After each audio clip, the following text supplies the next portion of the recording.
पिछले 5 वर्षों के सक्रिय राजनीति में तेजस्वी यादव ने नीतीश कुमार और अपने विरोधियों को खूब बेहतर ढंग से समझा है और इतना ही नहीं, उन्होंने उसके लिए एक्ट भी किया है और रणनीतियां भी बनाई हैं। जैसा कि आप सभी जानते हैं कि तेजस्वी यादव जब 2015 में सक्रिय राजनीति में आए थे, पहली बार चुन करके आए थे, तो 2015 के बाद उन्होंने नीतीश कुमार के साथ अपनी राजनीतिक शुरुआत की थी। हालांकि बचपन से ही उन्हें घर में राजनीति के ककहरा पढ़ने का मौका मिल गया था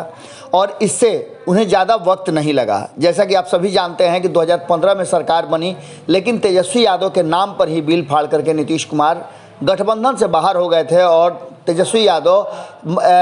राष्ट्रीय जनता दल सत्ता से बाहर हो गया था। उसके बाद से नई राजनीति शुरू हुई और नीतीश कुमार की रणनीति को भांपने और समझने के लिए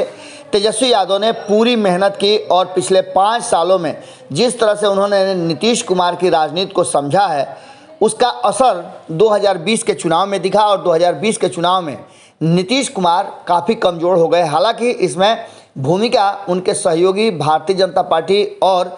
पूर्व में उनके सहयोगी रहे एनडीए के लोक जनशक्ति पार्टी की भी थी, लेकिन तेजस्वी यादव ने जिस तरह से नीतीश कुमार को कमज़ोर किया, वो साफ दिखा रहा था कि नीतीश कुमार को सत्ता से बाहर होना है। लेकिन नीतीश कुमार भी कम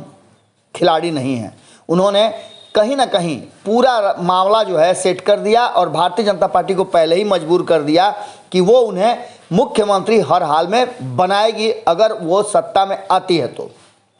बिल्कुल ऐसा ही हुआ और उसके बाद से आपको बता दें कि तेजस्वी यादव विपक्ष में थे, लेकिन तेजस्वी यादव इस बात को समझ गए थे कि नीतीश कुमार लंबे समय तक भारतीय जनता पार्टी के साथ नहीं टिक सकते हैं, क्योंकि भारतीय जनता पार्टी की सीटें अधिक थी और ये काम नीतीश कुमार पहले भी 2015 में कर चुके थे। इन सारी बातों को लेकर के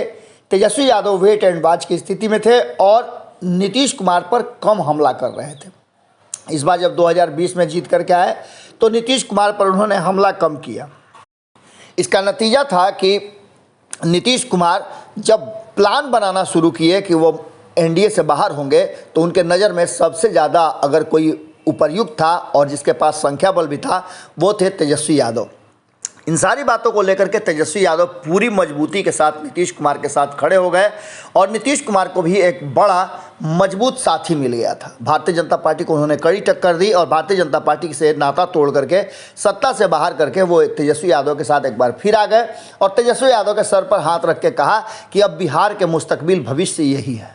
लेकिन इन सब के बाद कहा जा रहा है कि तेजस्वी यादव के खेमे के तरफ से जैसे ही ये मांग उठने लगी और जैसे ही ये बात दबाव के रूप में सामने आने लगी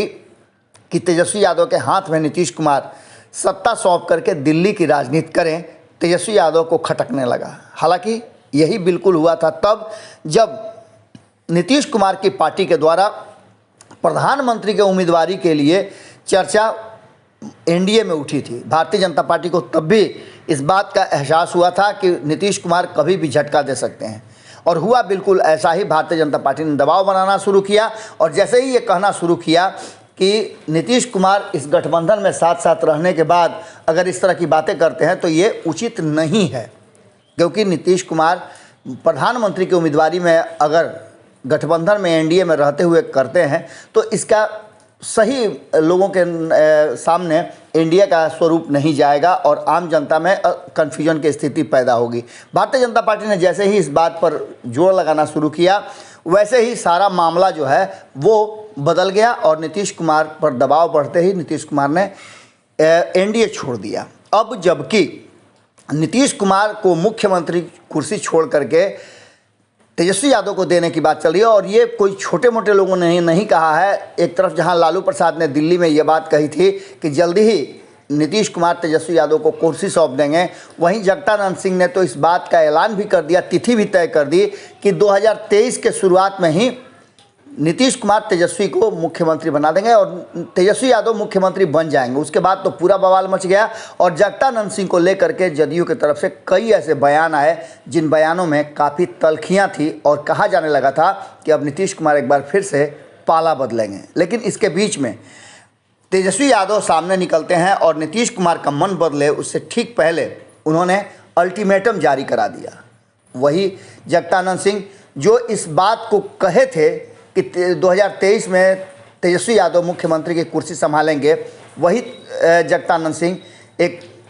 नोटिस जारी करते हैं और कहते हैं कि गठबंधन को लेकर के कोई भी प्रवक्ता और कोई भी व्यक्ति नहीं बोलेगा, इस पर जो भी बोलना होगा वो सिर्फ तेजस्वी यादव बोलेंगे। इसका सीधा मतलब है कि आप समझ ही गए हैं कि सत्ता में रहने के लिए वो हर चीज़ करना ज़रूरी है जो भले ही आत्मा स्वीकार नहीं करती हो। जहां एक तरफ तेजस्वी यादव को मुख्यमंत्री बनना था, उसकी तैयारियां चल रही थी, वहीं इस नए गठजोड़ में नए संविदा के आधार पर नीतीश कुमार मुख्यमंत्री की कुर्सी पर हैं, तेजस्वी यादव उनके पीछे उप मुख्यमंत्री की कुर्सी पर हैं। जो मुख्यमंत्री बनने की लालसा थी उसको एक बार फिर से नीतीश कुमार ने कहीं ना कहीं विराम जरूर लगा दिया है। जुड़े रहिएगा भारत लाइव के साथ, खबरों का सिलसिला लगातार जारी है। बहुत बहुत धन्यवाद। अगर ये वीडियो पसंद आई और वह बिहार के राजनीति और बिहारियत से सरोकार रखेनी तो सब्सक्राइब बटन दबा के चैनल के सब्सक्राइब कर ली। ओजे एगो घंटी बा, ओकरा बटन दबा देला से